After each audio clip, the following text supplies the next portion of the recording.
我叫陆昭昭，别看我才这么大点儿，其实我可是修仙大能。没想到祭祀之后，穿越到了我看过的画本子里。要不是我美丽温柔的娘亲及时救了我，我就要像画本子里面一样，出生就被掐死了。这位呢，便是我的美人娘亲。在画本子里，原以为嫁给我那渣爹后婚姻幸福，婆媳和睦，没想到这全都是我那渣爹的谎言。渣爹不但背着娘亲在外面养姘头，还带着全家 PUA 我娘亲，陷害我娘亲，最后害得娘亲许家全族100多口人处斩。哼，现在有了我，一定要好好保护娘亲，给渣爹好看。娘，我回来了。嘿嘿，妹妹呢？妹妹呢？你今日怎么回来的这般早？你又逃课了？哎呦，反正祖母护着我，爹不敢打。元宵本就不爱看书。元宵，你该学着懂事些了。不看书，死都不看。这个小胖子是我那大冤种三哥，长得虎头虎脑的，还怪可爱的。唉，就是看着不太聪明的样子，难怪最后死的那般惨。谁在说话？谁死的惨？被人活生生拔了舌头，割了耳朵，割了嘴巴鼻子，还砍断了四肢，被人装进大坛子里做了人质。好惨一男的。哎，你怎么了？我要回去读书，我这就回去把书读烂。太惨了，我真的太惨了。陆昭昭还来不及反应，便随着暖洋洋的水流出去，眼前一片白光，刺得他忍不住眯了眯眸子。他小嘴微动，却发觉自己被掐住了脖子。夫人，是个女儿，但是孩子没气了，是个死婴，大抵是产程太久，孩子窒息了。我不信，快抱过来给我瞧瞧。夫人，别看了，这一看，怕是这辈子都忘不了，永远走不出来啊！我对不起远泽，对不起侯府。老太太每日在小佛堂祈福，就为了孩子平安。陆昭昭呼吸急促，被捂得小脸通红。远泽，侯府，陆远泽，这不是他闲暇时看的画本角色吗？夫人，死婴不入祖坟，奴婢便带下去处理了吧，免得夫人看了伤怀。死婴，你才是死婴，全家都是死婴，我还传着真呢。娘亲，他幻听了吗？这屋子里哪有小孩子？突的，他的眼神落在屋中唯一的婴儿身上。我的亲娘啊，我还有救呢！快捂死我啦！等等，孩子抱过来给我瞧瞧。夫人，死婴不祥，会冲撞夫人。藤枝，快把孩子抱过来。夫人您快躺着，奴婢去抱。您刚救死一生，可不能乱动。夫人，小小姐还活着。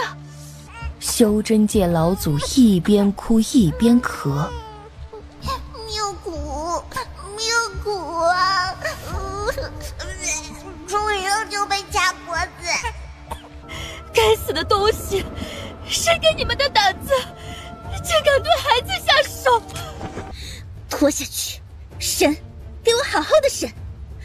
咱家小小姐一出生就遭受无妄之灾，一定要好好审那婆子，到底是谁派来的？哇，娘亲真是个大美人儿，好好看呐！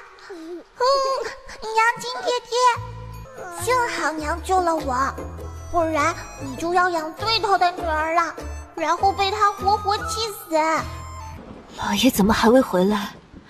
高发作时便着人请老爷了，老爷最疼夫人，只怕呀是被正室绊住了脚。骗子，骗子！爹爹他是坏蛋，他在青雨巷最角落的院子里等外室生孩子呢。许氏心里乱极了，甚至有些茫然。今日几乎推翻了他以往所有的认知。啊，夫人，您怎么了？是不是身子冷？怎么全身都在抖啊？登之，我能信任的人只有你了。夫人，您怎么了？你找2个信得过之人去青雨巷探一探，老爷可在那里？夫人怎会怀疑老爷？难道有什么异样？不要声张，不要被人发现。夫人放心，奴婢乔装打扮一番，亲自带人去看看。绝夏、映雪，你们守在房门3步外，不许任何人靠近。是。夫人料事如神，奴婢去时，老爷正好扶着一个裹得严实的女人上马车，怀中还抱着一个刚出生的婴儿。你可看清楚了？当真是侯爷？奴婢听他喊陆郎，奴婢装作租赁房屋的模样，听隔壁住户说，他们已经在此处住了多年，一直以夫妻相称。两人极其恩爱，陆侯爷担心他受委屈，还亲自买了礼物去客家登门，拜托大家多照顾他。漂亮娘亲，咱不哭，不为渣男掉眼泪，好心疼娘亲。那个姑娘姓什么？奴婢只听说姓裴，素日里侯爷唤她娇娇，兴许是她小名儿。娘亲，你快别哭了，你娘家那棵歪脖子树下藏了当今圣上的8字。陆昭昭只恨自己不会说话。许家被搜家，歪脖子树下查出大逆不道之物，大舅舅一家顶罪，被斩首示众，这也是许家落魄的开始。许氏来不及细想，招手让登之上前，在登之耳边细语：就说我月子里想吃娘亲手做的参汤，你偷偷去挖出来，不要被任何人瞧见。不，你等等。他从最高的柜子里取出一张佛经，佛经是他亲自所抄，原本是留给婆母贺寿用的。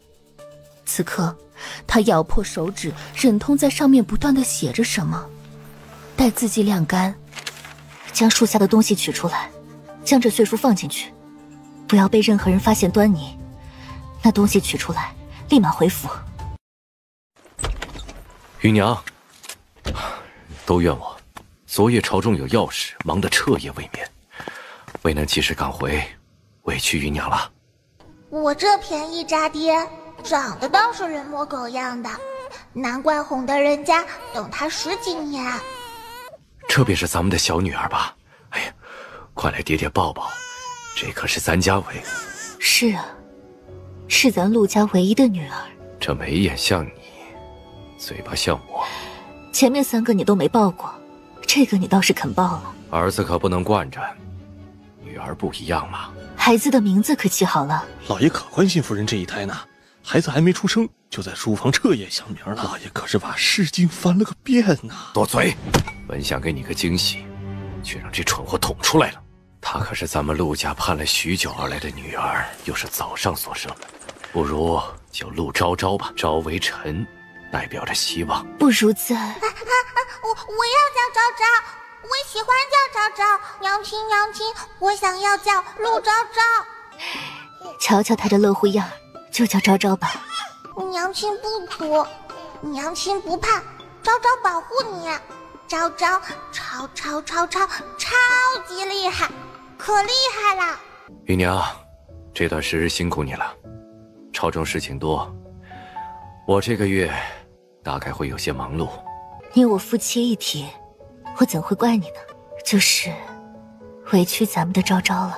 委屈咱家昭昭了，爹爹给昭昭赔个不是，那爹爹就将温泉山庄送给昭昭，就当爹爹的赔罪了。还不快谢谢你爹！温泉山庄周围还有上百亩地呢，爹爹这可是大手笔啊，都归你这个小家伙了。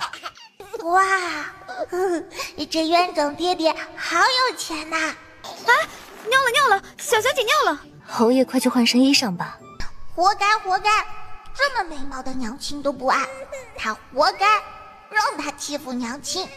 夜里，灯之便回来了。夫人，这不就是害死大舅舅的巫蛊之术吗？门外有人守着，夫人放心。这字迹，这是大老爷的笔迹，不是我的。她是家中最小的女儿，她是大哥一手带大的，她的字是大哥教的。嫁进忠永侯府后，陆远则赞叹她一手好字，经常让自己教她写字。而自己呢，因着陆远则不喜，成婚后便不与娘家来往，与娘家断绝了关系。大老爷教了许氏，许氏教了陆远则。夫人，会模仿自己之人众多，或许是误会。去拿个火盆来，不要惊动任何人。漂亮娘亲，别害怕，昭昭会帮你的，昭昭爱你。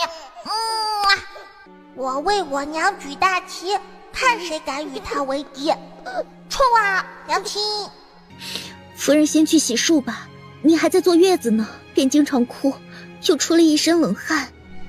娘亲，你现在可不能垮下，你若垮了，咱们就死定了。你怎么将日子定在了3月初6？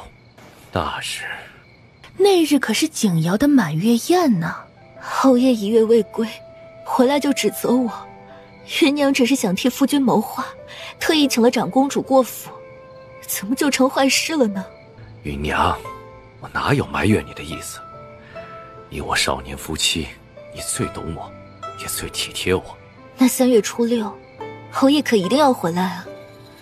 大哥可能也会赶回京。完了，徐家就是3月初6被搜出巫蛊之物的。我要踢死这群坏东西！这次大哥回来，又该升迁了吧？我一个妇道人家，哪里懂这些？大哥在边关做官，边关奸信又多战乱，都是拿命换回来的升迁。昭昭小姐似乎也知道今儿是她的好日子呢，大早上就乐呵得很。抢了女主的满月宴，开心！今儿人多，万万看好昭昭。是夫人。夫人，前院来宾客了，老夫人请您过去呢。老夫人也真是，昭昭小姐都满月了，也不来看一眼。行了，这等话出了听风院，便不可再提。嫂子，你终于出月子了，婉仪好想你啊！你生产，婉仪都不曾赶回来，婉仪心里难受。你们姑嫂2人啊，可真是少有的亲近。长嫂进门时，婉仪才2岁，说句长嫂如母也不为过的。婉仪自然亲嫂子。大哥怎还未回来啊？今日可是小侄女的满月宴，误了时辰，我可饶不了她。母亲，哎呦，快扶你嫂子起来！哎呀，我这身子呀不争气，你月子里老身都不敢来探望，生怕呀过了病气给你呀。哎呦，怎么受了这么多呀？可是下人没尽心伺候。母亲，您可别吓着这些丫头，她们尽心着呢。芸娘啊，自个儿吃不下。快到吉时了，可不能误了昭昭。怎么侯爷还未回来？待我回宫，可得好好与皇兄说道说道。就这等大事，可别误了小昭昭的吉时。让众位久等了，小女满月，特地让人去寻了南阳夜明珠，这才耽误了些时辰。南阳夜明珠，这可是好东西。皇兄前年得了一颗，赏给太子当小夜灯了呢。比不得陛下那颗，快将小小姐抱出来吧。哎呀，这丫头可比前面3个都生得好。那，爹爹给你寻来的夜明珠，可喜欢呢？夜明珠，他给陆景阳送了12颗夜明珠做成的头面，送了1颗边角料给我。他的女儿只配得到别人不要的东西吗？许氏只觉心口痛得厉害，呼吸都带着针扎一般的痛。哼，别人不要的，我也不要。陆侯爷可要再上点心，咱家小昭昭啊，可看不上这东西。本宫喜欢昭昭，与昭昭投缘。若得空，带昭昭来长公主府住几日。是，等天暖和起来，一定登门。太子殿下来了。殿下怎么来了？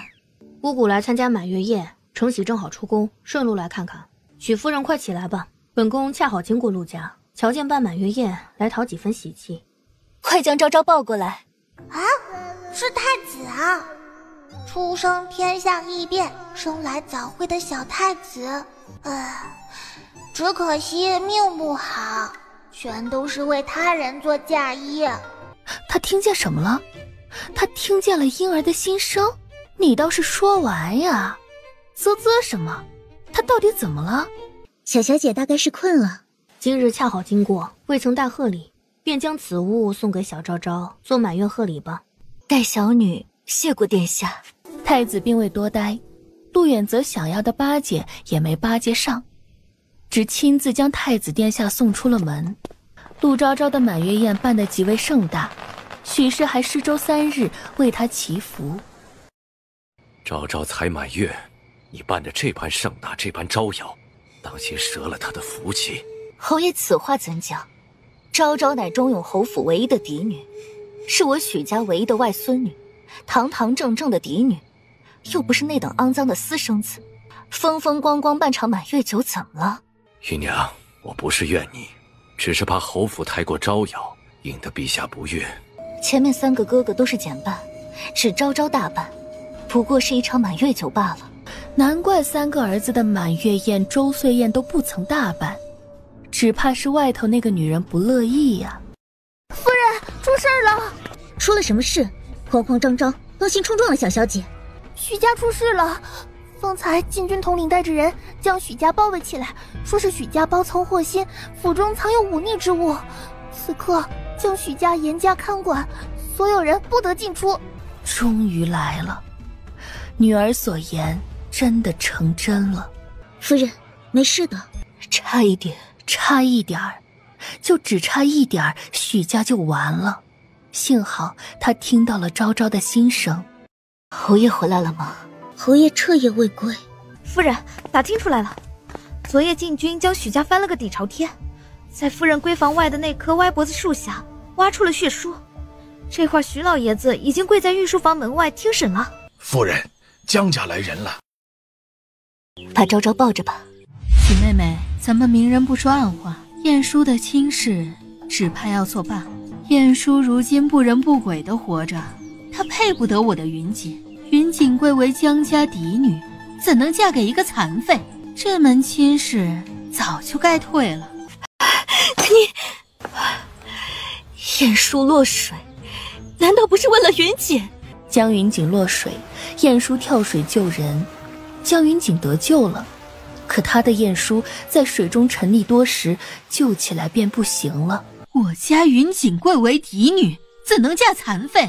再说云锦也没让他救，他自己跳下去的，这亲早就该退了，害我儿当个臭名声。你家那残废就别祸害好人家的姑娘了，丧不丧良心？他发起疯不顾后果，就该关一辈子，娶什么妻呀？和他定了亲，我儿都嫌丢人，那都是不光彩的过去。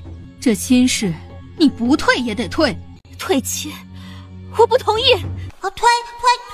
漂亮娘亲，快退！她可害惨我大哥哥了。她嫁给大哥哥后，偷偷打大哥哥，让大哥哥学狗叫，让大哥哥钻矿，还让大哥哥喝尿，还带人回家，让大哥哥看他和别人睡觉觉。大哥哥被活活气死了。许妹妹，咱都是体面人，男人还同朝为官呢，结亲不成，总不能结仇的。退亲，但不是你江家退我晏殊的亲，是晏殊退江家云锦的亲。我儿晏殊，上对得起天，下对得起任何人，为救江云锦葬送了自己的一生，我儿无愧于心。江家欺辱我儿，落井下石，不配嫁给晏殊为妻。我陆家要退江云锦的亲。好，娘亲干得漂亮，江家会有报应的。你，许诗云，你呀，就守着你那残疾儿子过吧。夫人，侯爷说，他既然救了江姑娘，就不该谢恩以报。这是晏殊的命，怪不得别人。哼，渣爹拿我哥哥的前途博自己的美名，劈死他！怎么不劈死他？气死我了！气死我了！一道惊雷自天边炸响，一道凌冽的白光拖着长长的尾巴划过天空，直直朝着京城某个小院而去。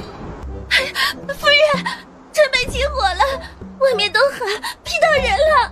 你偷偷去打听打听，是谁家被劈了？小小姐才醒，怎么又昏昏欲睡了？夫人，狱中已经打点妥当，老夫人受了些惊，奴婢送了药过去，没什么大碍。老爷让您别担心，他心里有数。在狱中待几日，对许家来说或许是好事。老夫人和众位嫂子听到您派人去打点，都高兴得落泪呢。好饿呀！好饿呀！好饿！昭昭醒了，快拿牛奶过来。谢天谢地，咱们小小姐总算醒了。这一觉啊，可真是睡到了天荒地老。映雪不由打趣，这家伙睡得跟断了气似的。陆昭昭心里落泪，我是饿晕的呀，鬼知道这灵气消耗牛奶，当场给他饿晕了。夫人，这雷还真劈到人了，是城北平安巷的一处宅子，说是男主人被劈了。1个月前，有人一掷千金买下宅子，那位夫人生得柔媚动人，好似刚出月子，女儿才40天，与咱们小小姐同年同月同日生，还有个长子，听说读书极其厉害，在京中颇有才名。夫人，有个长子，多大了？大公子17岁，他和晏殊公子同岁，今年亦是17。说来还有些巧，那个公子也姓陆。夫人，不一定是侯爷，不一定是侯爷。他到底为什么要如此待我？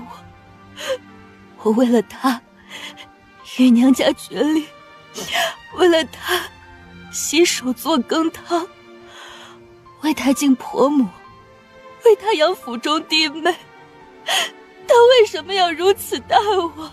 他造我的孽种已经17岁，17岁啊！夫人，这不是您的错，是他负了您，犯不着气伤自己的身子呀。夫人，这事上天都看不过眼呢。昨儿只怕被劈的就是侯爷，上天开眼了，也知道夫人心里的委屈，这是给夫人出气呢。昨儿那雷也劈得巧，那狐妹子刚出月子，便急着勾男人，青天白日的，正好把两人劈在床上。这白条条的身子啥也没穿，都劈黑了。街坊邻居进去时，那狐狸精捂着脸尖叫呢。这次丢大脸了，活该。夫人，侯爷回府，这会儿去了德善堂，请您过去。带着昭昭过去看看吧。一股烧糊了的味道。好大一颗卤蛋呐！怎么还不进来？站在风口做什么？徐氏满脑子都是女儿的惊叹，卤蛋，他恨陆远泽，可被洗脑多年，见到他又忍不住心疼，就像被割裂成了两个人，一半恨他，一半爱他。可现在心疼没了，满脑子都是挥之不去的卤蛋。侯爷这是怎么了？头发呢？这是遇上鬼剃头了？嘿，我娘真会扎心窝子，干得漂亮。与其当个受气包，不如发疯气全家。平安巷失火，进去救人，为烧了头发，没什么大事。我给陛下递了折子，这段时在府中歇息。救人？真会往自己脸上贴金呢。老爷也在平安巷，真是巧了。妾身听说平安巷有人被雷劈，据说那对男女白日宣淫，劈得浑身光秃秃的，让人看了个精光。老爷救火的难道正好是那家？一个妇道人家，听那些做什么？本京都在传，妾身不过是听个笑话罢了。他和外室被劈，2个光屁股被人看光了，不敢回去，现在满城都在找他呢。你呀，就在府上多伺候着远泽，他一天到头为了侯府劳累，难得歇息。女人家不会伺候男人有什么用啊？你娘家那边不许去接触，搞不好是什么砍头的罪名。侯爷觉得呢？我自然心疼岳父受罪，但陛下震怒，谁也不敢夺权，我只能尽力保全侯府。芸娘，你是个懂事的，莫要害了侯府。晏殊那里你也别伤怀，晏殊命不好，江姑娘在京中颇有才名，总不好耽误了江姑娘。耽误？当年晏殊为了救她，体力不知落水，她被救后反倒躲进了假山，耽误晏殊。晏殊被救起来时已经没了气，险险救活也伤了脑子，人也成了残疾。侯爷，晏殊多么聪慧的孩子，你怎能说出这种话？他当年精彩艳艳，满京谁不称赞他？小姑娘落水不是故意的，她躲起来也是害怕。晏殊的事已成定局，难不成还为了此事与同僚生间隙？芸娘，我在朝堂上举步维艰，你也替我想想。谁也没资格替晏殊说原谅，谁说原谅，谁也去池子里溺着，跟我儿一样的处境，才能感同身受。好，芸娘不原谅，便不原谅。没一会儿，许氏便以给昭昭喂奶为由退了出去。非要你过去，出了这么大的丑，现在可好？乖孙儿可吓着了？大公子还在府上躺着呢，他们倒还记挂着外头的。慎言，小公子呢？今日休息，小公子定然在天兰院看书呢。啊，小厮要去报信了，我那好哥哥正在干好事呢。朝见夫人，为何慌慌张张跑路？啊！开道！大！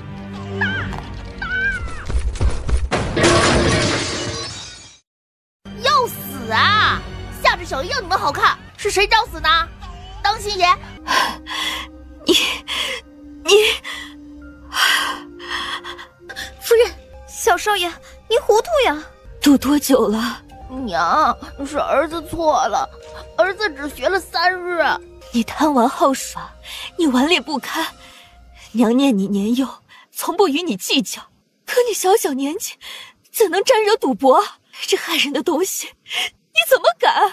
到底谁教你的？夫人，是青羽和青言。那日小公子兴致勃勃回来念书，一直到深夜，颇有些劳累。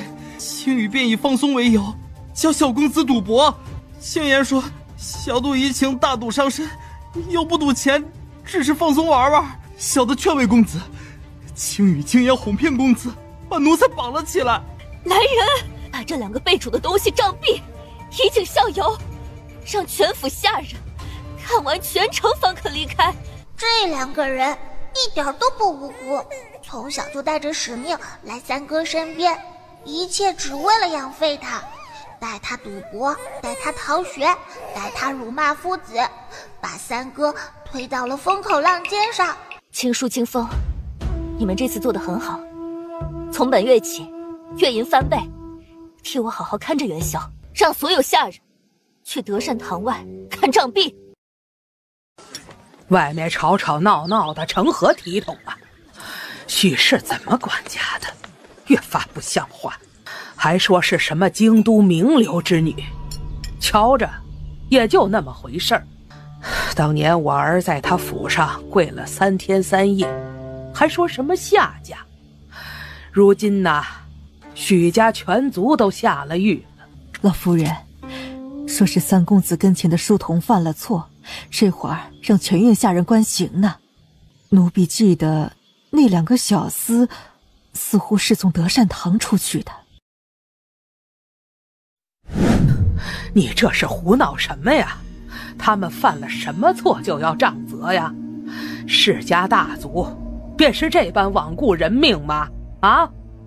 老夫人，这俩畜生竟然欺上瞒下，带着萧根去赌，把萧根引入歧途。他们是从德善堂出来的，又是母亲精心挑选，只怕故意欺瞒母亲。若不杖责以儆效尤，岂不是人人都能欺瞒您？这不知道的，还误会您故意教坏孙儿呢。老夫人救命！老夫人救命！师傅还……今日，所有人睁大眼睛看着，看看被主是什么下场。吃着我的饭，砸着我的碗，你若想死，我也不拦着。娘亲威武，娘亲好厉害！娘，我知道错了。娘，你别不理我！是儿子误入歧途，让娘亲生气了。是娘对你关注太少，让人钻了空子。唉，父亲养外室，外室的儿女聪明伶俐，母亲的孩子不是残就是纨绔，不思进取，还被退了婚。唉，该怎么活呀？完全成了对照组，三哥不争气啊！养什么？父亲养外室？不是母亲的错，是元宵一直不见，是元宵贪玩，是元宵照着爹娘的宠爱失了分寸。爹娘不能永远做元宵的后盾，元宵也要努力进取呀。将来娘还要靠你们呢。爹爹疼爱娘亲，和娘亲是京城有名的恩爱夫妻，这京城谁不羡慕母亲？娘也可以靠爹爹呀。爹爹。夫人，奴婢瞧着三公子当真学好了，昨儿回去便认真温书，今儿一早就来院里请安，这会儿去学堂了呢。您呐，也该放心些了。老夫人关刑后受惊，夜里就发起了高热。陆远则兴冲冲回来问罪。许氏没忍住，问他元宵误入歧途重要，还是照顾老夫人面子重要？陆远则一怒之下夺了他的管家权，并且斥责他不敬婆母，让他在院中面壁思过。夫人，宫里来人了，让你进宫呢。余娘，到底何时要进宫啊？妾身还在禁足，侯爷去吧。余娘，我不是怪罪你，母亲年纪大，亲眼见着送出去的书童被杖毙，母亲以为你敲打他，将他吓着了。父亲年轻时征战四方，母亲辛辛苦苦将我们拉扯大，父亲死后，他更是一个人撑起这个家。你就不能理解一下母亲？你我夫妻一体，拿余娘当自己人，昨日才口不择言，还望余娘莫怪。哈，你母亲吃苦，跟我娘有什么关系？她的苦又不是我娘造成的，小心外包，可真笑啊！爹娘辛苦将我养大，如今全家下狱，侯爷却要我撇清关系，这又是什么笑呢？知晓你心中有气，明儿我便托人去打点。侯爷便在宫外候着吧，无诏不得进宫，将陆家小姑娘带着吧。长公主念叨许久，惦记着呢。哟吼，渣爹活该！劳烦公公照看昭昭。臣妇拜见陛下。请忠永侯夫人提笔写几个字吧。陛下，老臣认。哈哈哈哈！好一个海晏和亲，万象升平！好！老太傅，朕冤枉你了。你许家对北昭忠心耿耿，世代忠良，就连府中女儿亦是为北昭奉献一切呀。这举报许家之人，当真是其心可诛。皇上，这便是从许家挖出来的东西。这上面是鲜血抄写的佛经，可见虔诚，以及那句愿以30年寿命祈求北昭国泰民安，愿陛下平安康泰，福寿绵长。最角落还签了许家所有子孙的名字。许家全族子孙都是好样的。幸好他会全家笔记一事，连陆远泽也不曾说。若不是他提前换下木偶，只怕今日许家必定血溅3尺。臣妇虽是女儿身，但自幼得爹娘教诲，许家儿女以报效朝廷为己任，许家全族皆以此为信念。臣妇居于后院，只能整日祈求上天为陛下添福添寿，让陛下见笑了。哈哈哈！许爱卿，你们教出了个好女儿、好子孙呐！许家全族都是好样的，委屈许爱卿了。许家对北昭忠心耿耿，天地可见。来人，赐许爱卿尚书令一职，即日上任。臣定不负陛下期望。好，许氏虽为闺阁妇人，但其心系北昭，封以3品诰命。你旨吧。渣爹活了36年，全靠先试御医才得了个4品官，我娘3品，要气死渣爹喽！爹爹，大哥，你们受苦了。别哭，刚出月子，哭了以后眼睛疼。这便是昭昭吧？对，爹爹，大哥，这是昭昭，出生40天，还是个奶娃娃呢。外祖父，大舅舅。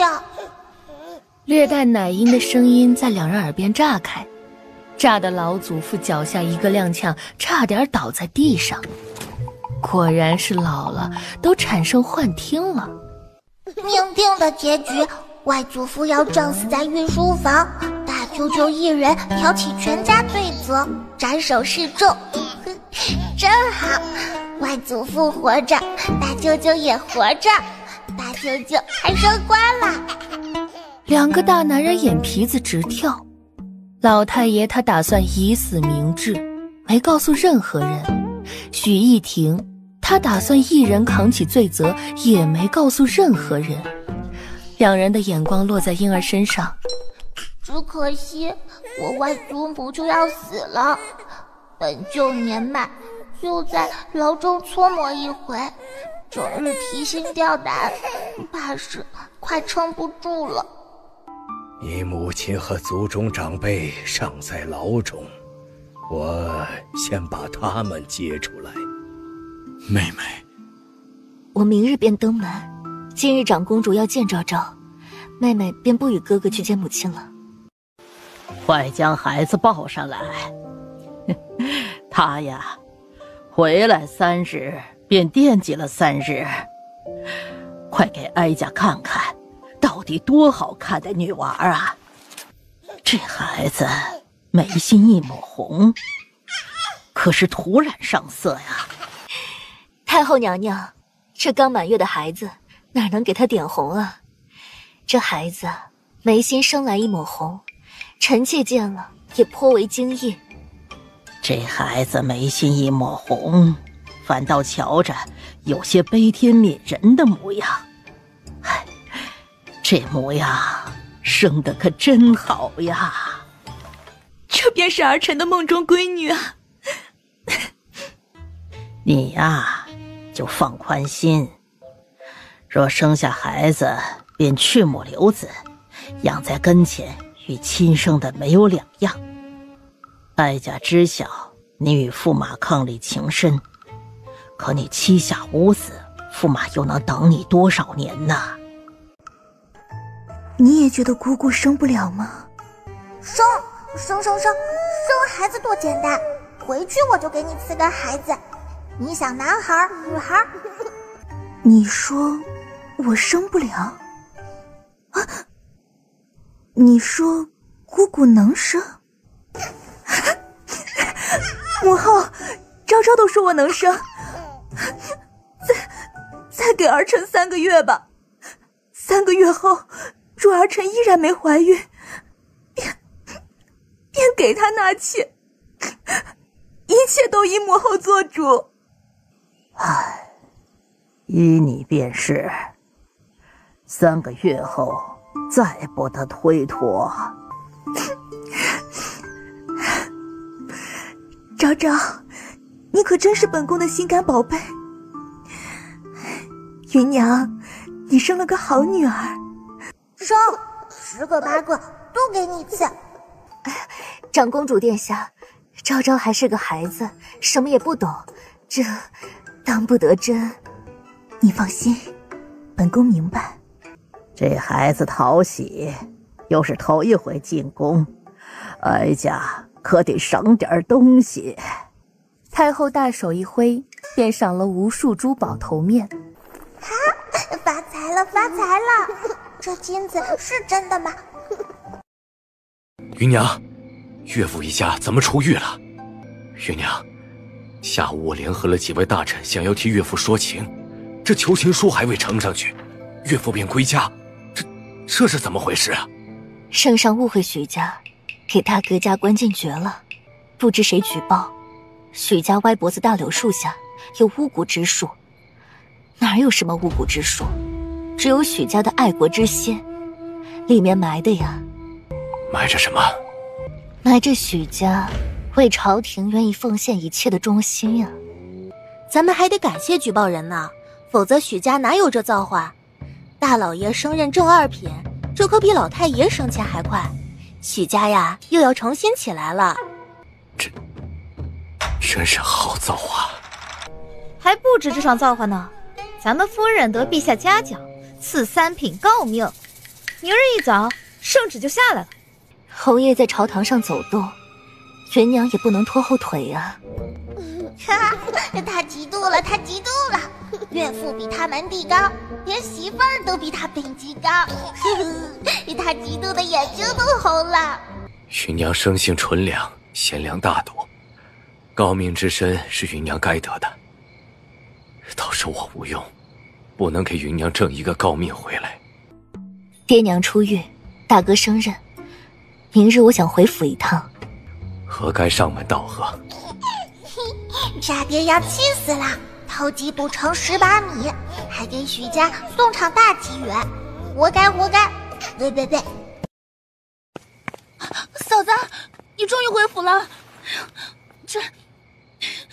这管家权不是我争的，是大哥强行塞来的。我怎会怪你？咱俩亲如母女，我还不知你为人。大哥不分青红皂白，怪罪嫂子，回头我找他算账。他若敢欺负你，我便不认他这个大哥。你大哥心里真的有我吗？大嫂，我大哥虽然混账了一些，但对你可是真心的。你可是当年他在许家门前跪了3天3夜才取回来的宝贝疙瘩呢。你瞧瞧这么多年，他身边一个莺莺燕燕都没有，这全京城都知晓他的痴情。他要是胡来，我头一个不答应。我可是嫂子的贴心小棉袄，我给你通风报信，外面的小杂碎一个别想进来。小棉袄不行，我才是娘亲永不漏风的小棉袄。他漏风，他漏风。娘亲生产前1个月，他压根儿没回老宅，他去给外室伺候月子了。谁也不能抢走我小棉袄的位置。哼，欺负我不会说话，等我会说话了，骂你个狗血淋头。嫂子，上次新科状元的事，嫂子上次说帮婉仪打听打听。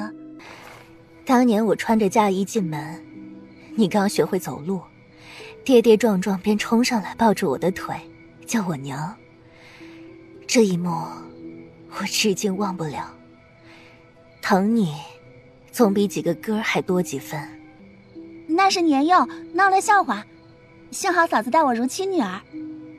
新科状元，我会替你多相看相看，但我到底是你嫂子，亲事啊还得母亲拿主意。陆婉仪抿了抿唇，勉强应下。若是以前，许氏早已大包大揽，把全京城的好男儿画像连同家世品性都查得干干净净，送他面前让他挑选。许家在京中的能量可见一斑，若有许氏说亲，陆婉仪的亲事可以更上一层楼。可如今他推给了母亲，母亲乡下来的，又没什么手帕交，能找什么好人家呀？待陆婉仪离开，许氏脸色陡然一沉。夫人，您之前不是说老太傅那关门弟子颇有才情，要将他说给婉仪姑娘吗？你去查一查，他2月是否回了清溪老宅。清溪距离京城3日路程，总能查到痕迹。妹妹，我好心累呀。这书读得好累好累，我心里苦啊。虽然我没读过书，但读书能有多难呢？哎呦，妹妹，你还小，没经受过毒打。读书可难可难呢，是天下最难的事儿。我给你讲几句听听啊，保管你听得打瞌睡。天下第一苦就是读书。人之初，性本善，性相近，习相远。父子贴，夫妇顺。12之。人之初，性本善，父子亲，夫妇顺。这不是有脑子就能学会的吗？我这3哥真的好笨呢。唉，算了，等我长大养着他吧，当个吉祥物也挺好的。有个脑子就能学会的？陆元宵哇的一声，抱着书哭着夺门而出。太受刺激了，太受伤了，他连出生2个月的妹妹都比不过。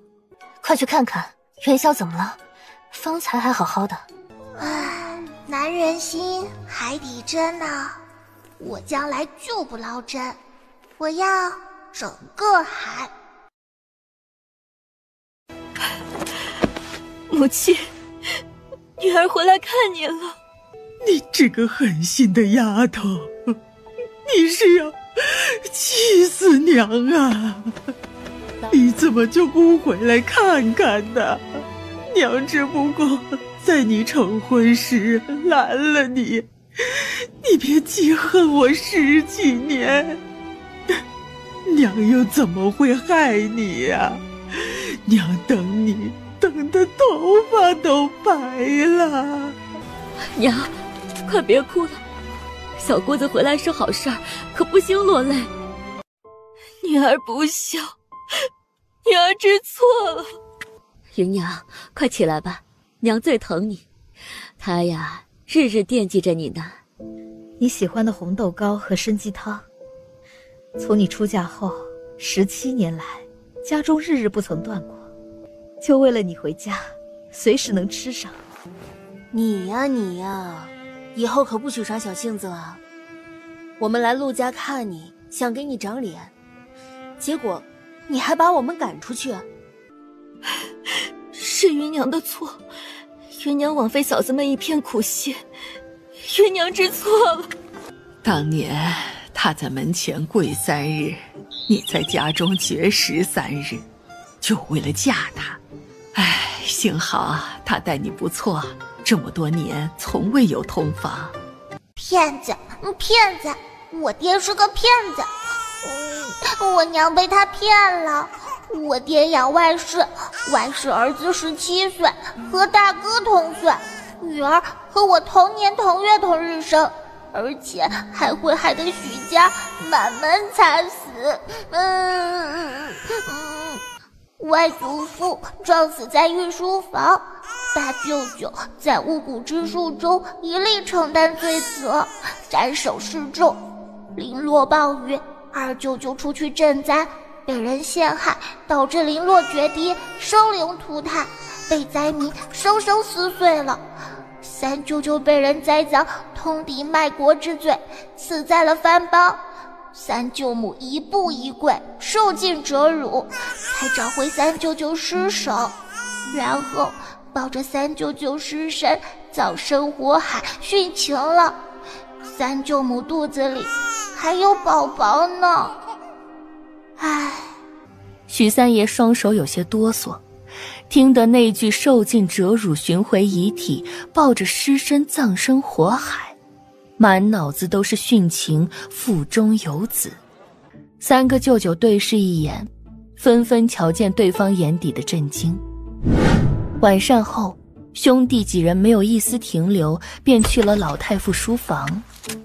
你可有听见昭昭的心声？恐怕只有我们几人听见，也不知是真是假。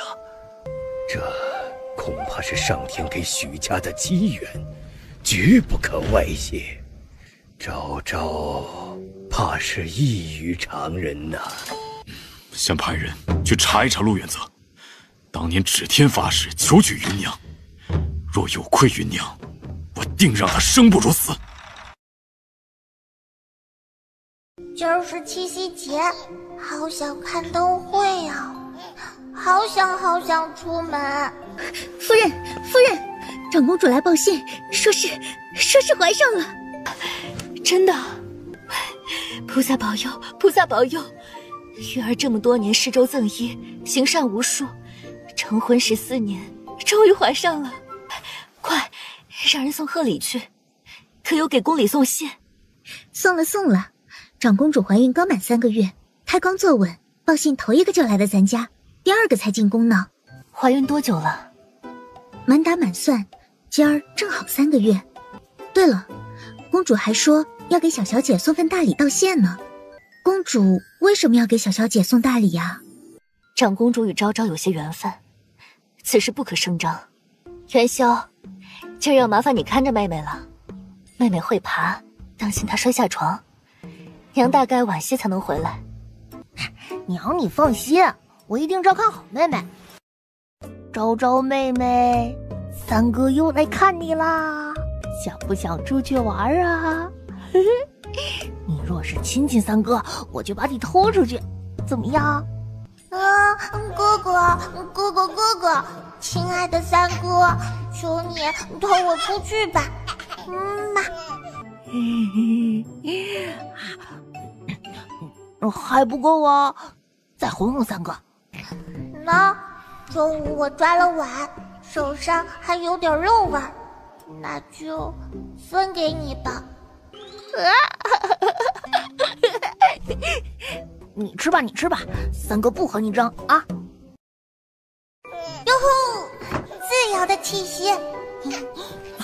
好家伙，三哥这身肉总算是找到了用武之地。昭昭别动，当心摔下去。这里是明德院，是大哥的院子。大哥出事后，他便独居院中养伤，将院子丫头都赶了出去，也不许人打理，院中荒凉了许多。大哥残疾后，脾气极其暴躁。有血腥气，快去看看，大哥。不行，大哥不许人伺候，院中小厮都被他赶出去了。此刻闻见空气中越发浓郁的血腥味儿，陆昭昭急了，他抬起小手指了指墙角，钻狗洞！哎呦，不也不行，士可杀不可辱，这读书人怎么能钻狗洞呢？读书人的狗洞怎么能叫狗洞呢？改名贴个状元洞。大哥，大哥，大哥自尽了！娘，爹，快来人呐！哎呀，笨蛋，快拿手绢捂住手吧！大哥，你不要死，你不要死！你死了，谁来帮娘亲帮我们啊？你别死啊！陆昭昭偷偷瞥了他一眼，便将手指含在嘴里，重重一咬。他身负功德，又有灵气傍身，他的血说是神药也不为过。可咬下去，他呆呆地看着手指上的口水，一脸懵逼。哦，他忘了，他还没有长牙。他只得将手指在瓷片上悄悄一划，痛得龇牙咧嘴，一滴鲜血涌出，甚至带着细碎的金光，直接塞进大哥嘴里，一点儿也没浪费。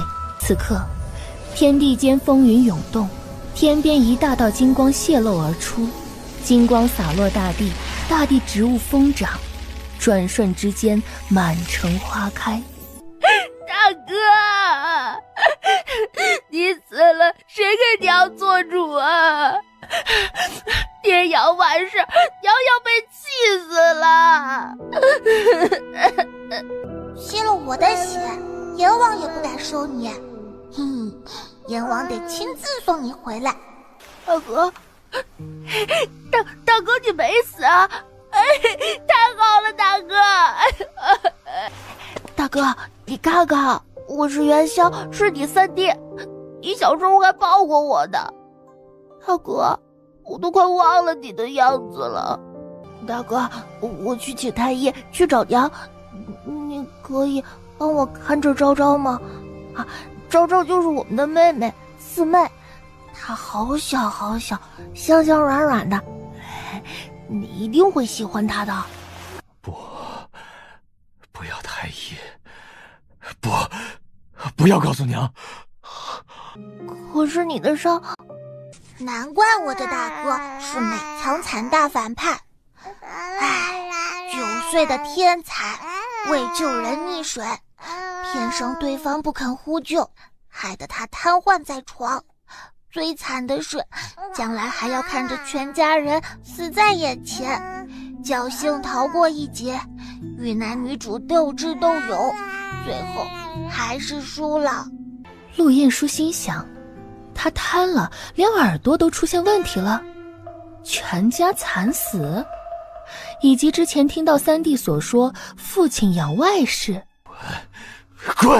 滚出去！滚出去！还当我是哥哥？别滚出去，再不许进来！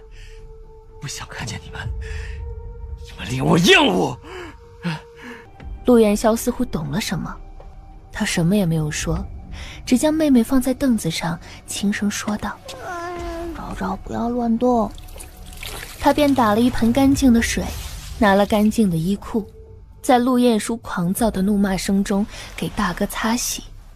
大哥，我们是亲兄弟。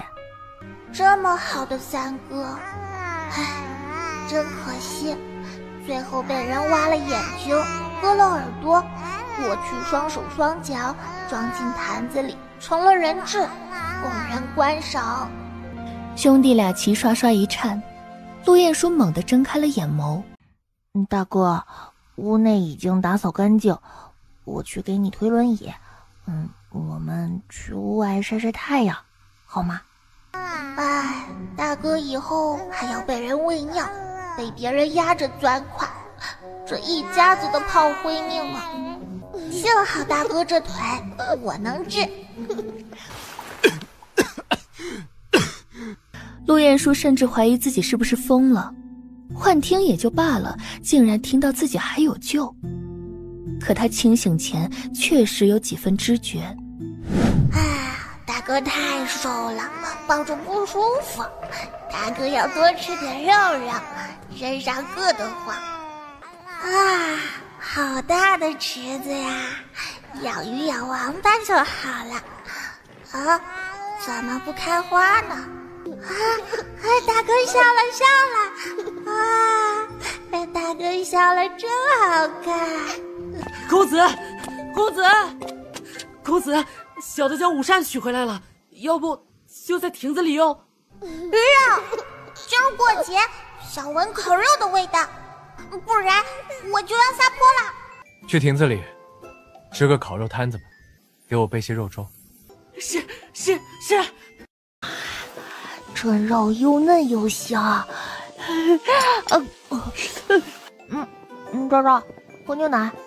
你没长牙，才5个多月，吃不了肉啊。但是你可以闻。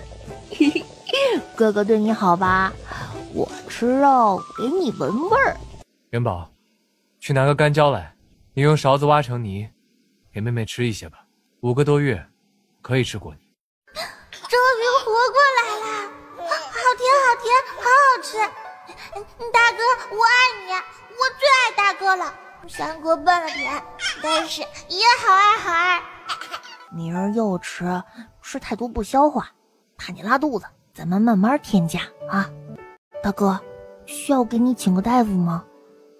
我不告诉别人，偷偷的。大哥无事，不用请大夫，也不要告诉母亲。从明日开始，你每日下学便来我院中吧，我给你补课。元宝将2人送走后，陆彦书坐在轮椅上，手指掀开手腕上的纱布，手腕不知何时已经光洁一新，鲜血淋漓的伤口已经愈合。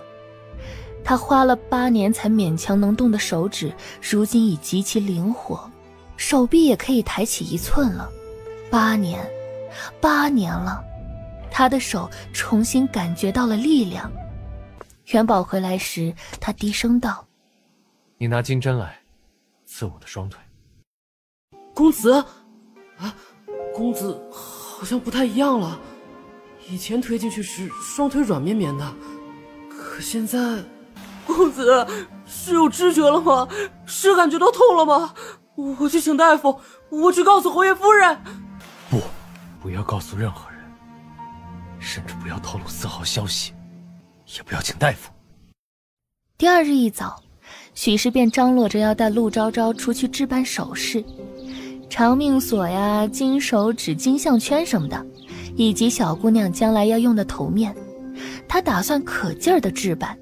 她算是想清楚了，她不花，陆远则便给外面的姘头花。夫人，你想得开就好，奴婢还担心您还要拿4库贴补他们呢。晏殊的亲事，他要给孽种，还想拿我的钱养外氏一家，想得美。2位夫人楼上请，今儿正好到了一批孩童用的新款。姐姐年长，姐姐先进吧。是孽障！这女主和她那外室娘是我爹的姘头。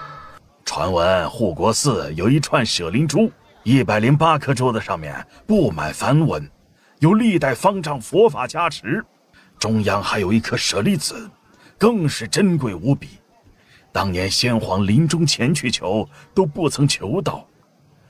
这一串倒是有些相似。掌柜谬赞了，这便是舍灵珠。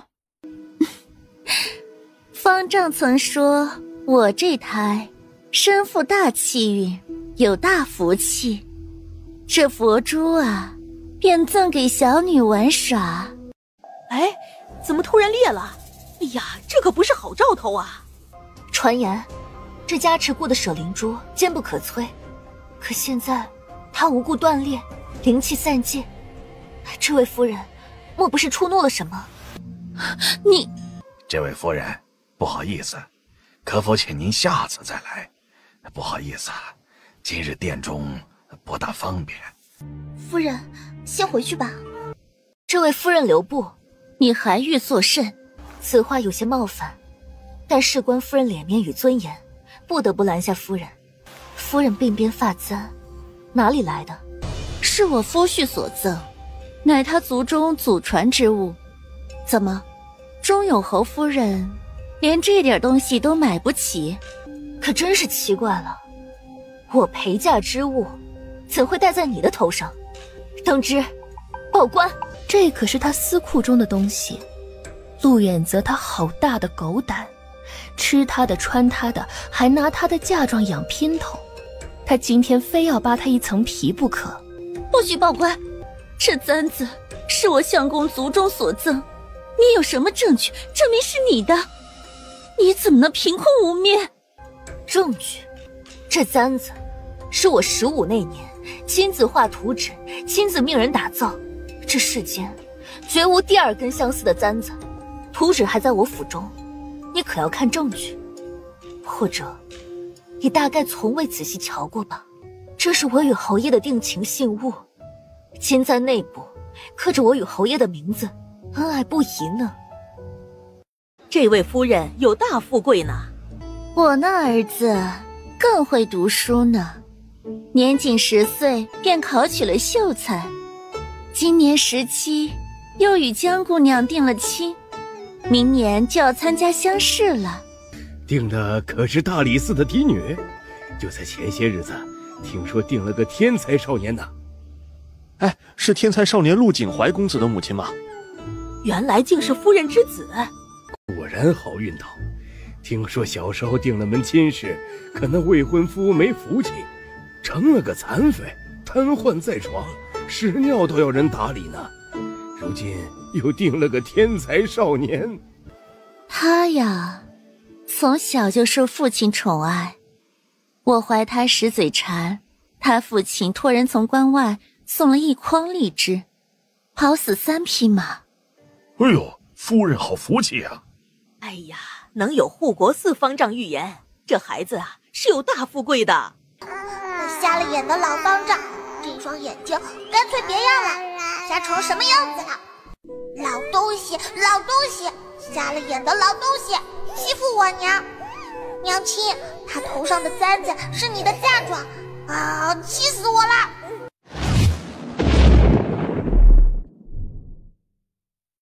是何人报的官？是奴婢报的官。这位夫人头上所戴发簪，乃我夫人嫁妆，不知为何竟到了这位夫人头上。这位夫人可是京中天才少年陆景怀的母亲，总不能是个贼吧？我没有偷。裴娇娇猛地瞪向许氏，她就是嫉妒自己有个天才儿子。